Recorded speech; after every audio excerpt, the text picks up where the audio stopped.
So, Steve, I have an interesting question that relates to the tale of two different countries, Canada and the United States, where you have in Canada now, we have a significant prosperity gap between our two countries.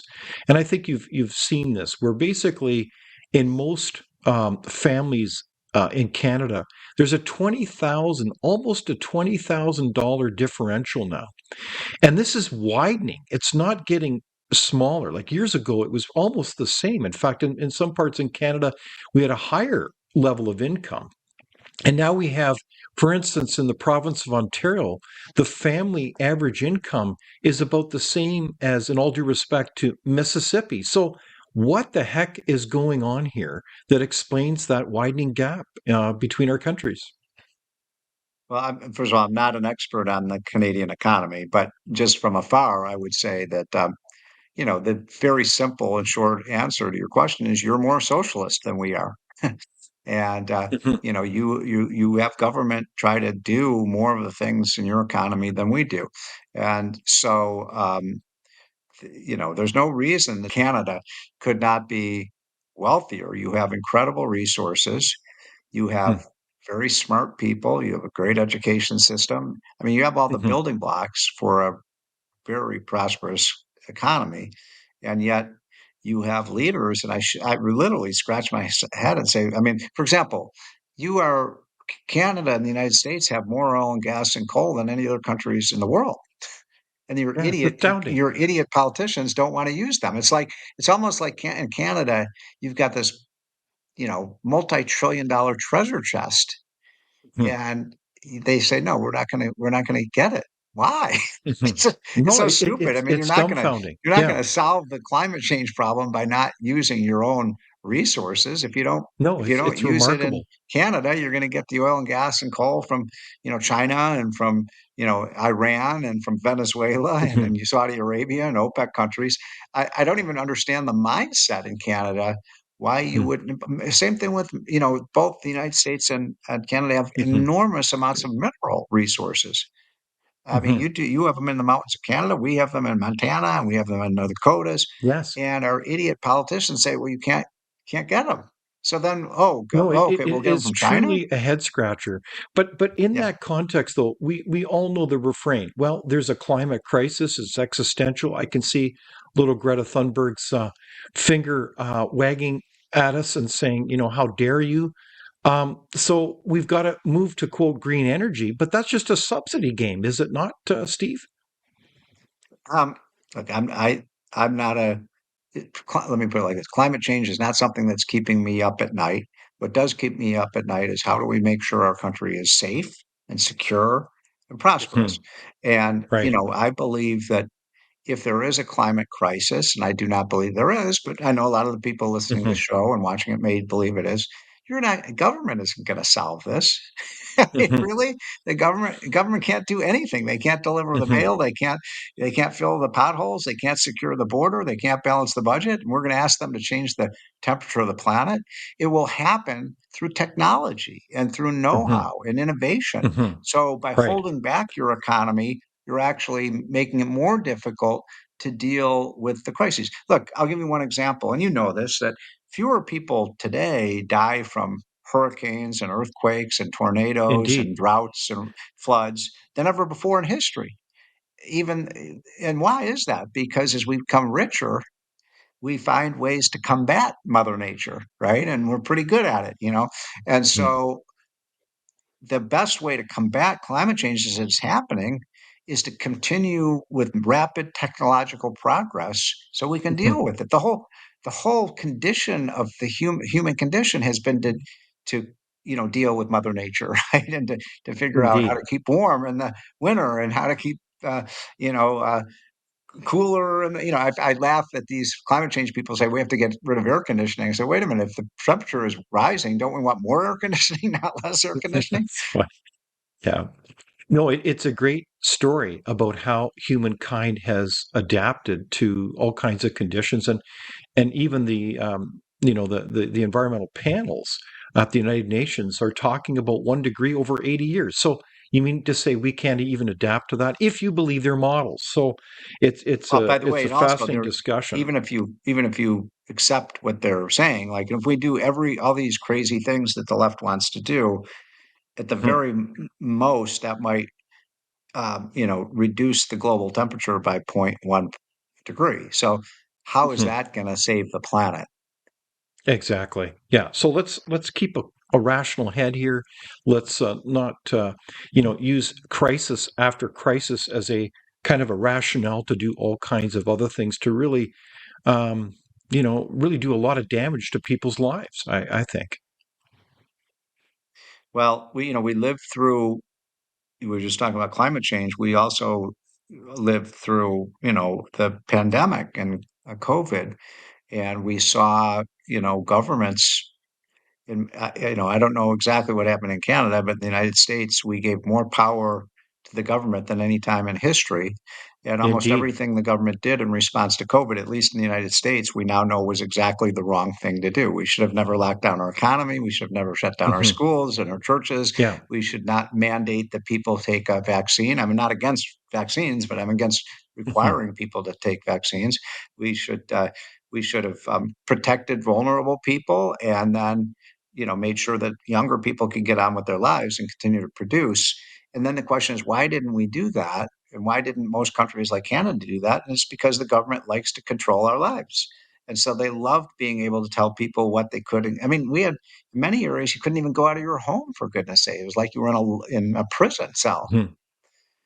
It really is absurd, and there are many lessons learned from COVID-19. I think you've written about this as well, as we have certainly a lot at Frontier. But I find it also interesting. Like there's so many major challenges that face us, and one of them, as we've talked about, is housing. And our friend, senior fellow at Frontier, is Wendell Cox, who you know so well. But when we look at the issue of housing, is it pretty obvious as to what the solutions are? I mean, how was this problem created, Stephen, from your perspective?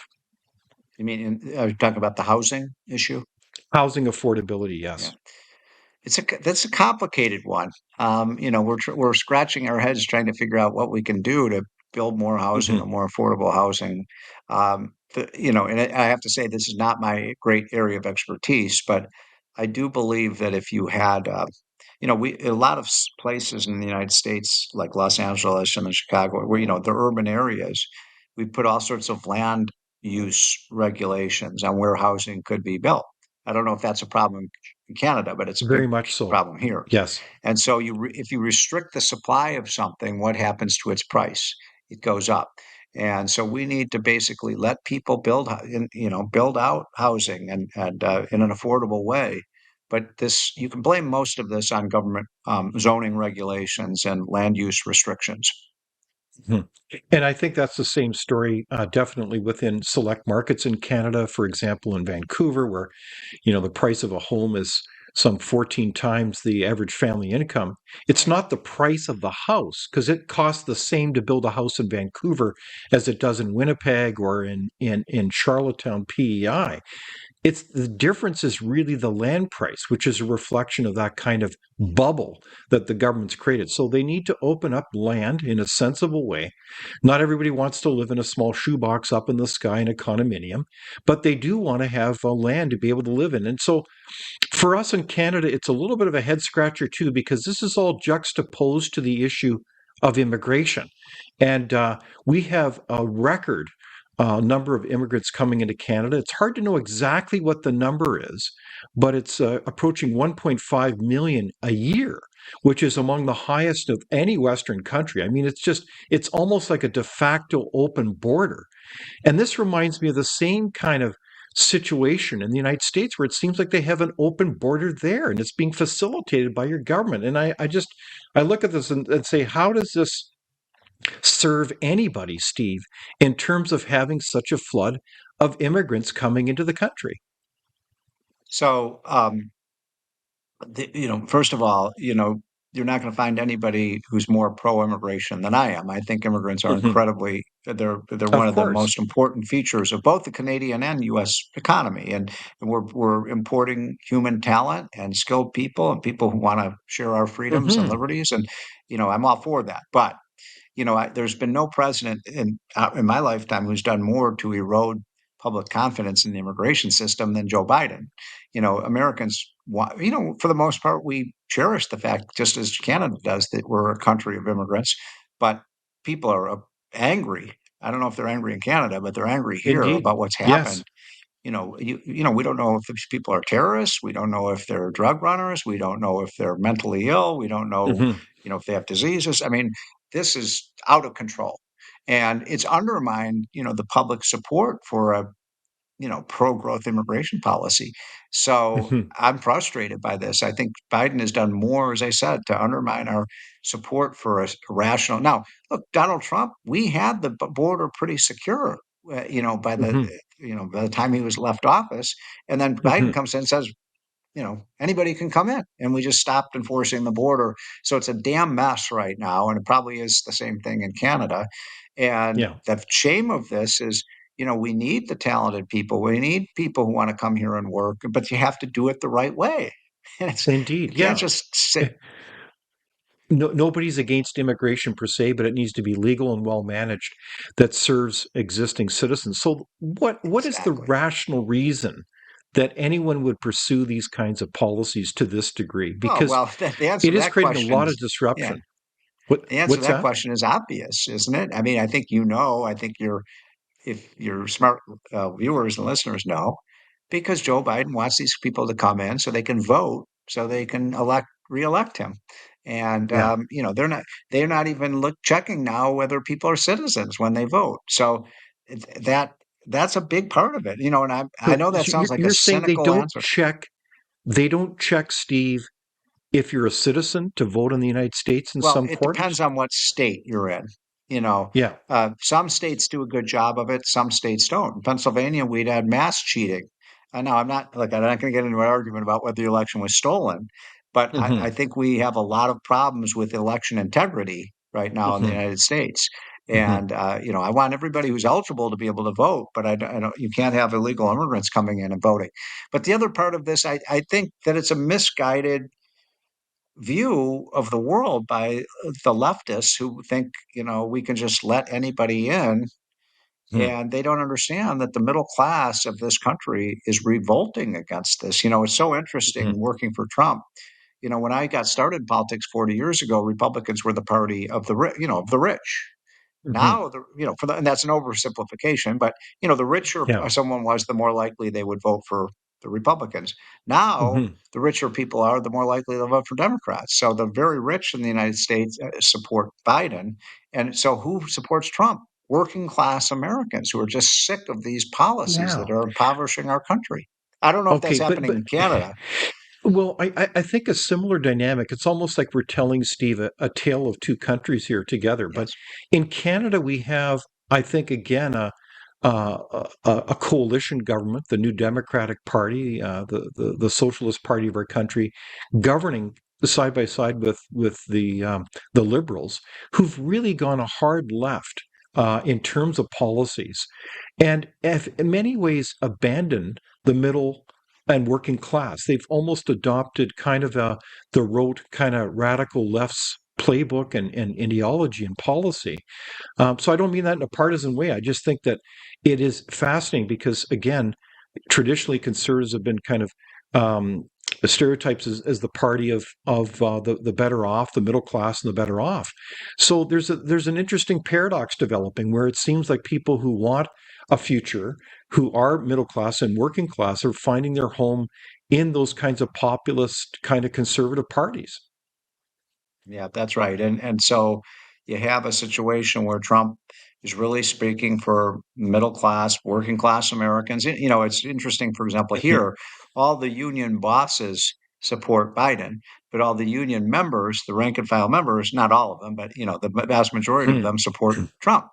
So here you have a Isn't that situation where interesting? the unions are not even reflecting the opinion of and the desires of their Hmm. own members. And so Yeah. it's going to be, look, it's going to be a monumentally important election that we have in November. I think that, we always say this is the most important election, but it's really critical. I mean, you've got Joe Biden, Hmm. who, to his credit, he's telling the American people what he's going to do if he gets reelected. He's going to raise taxes through the roof.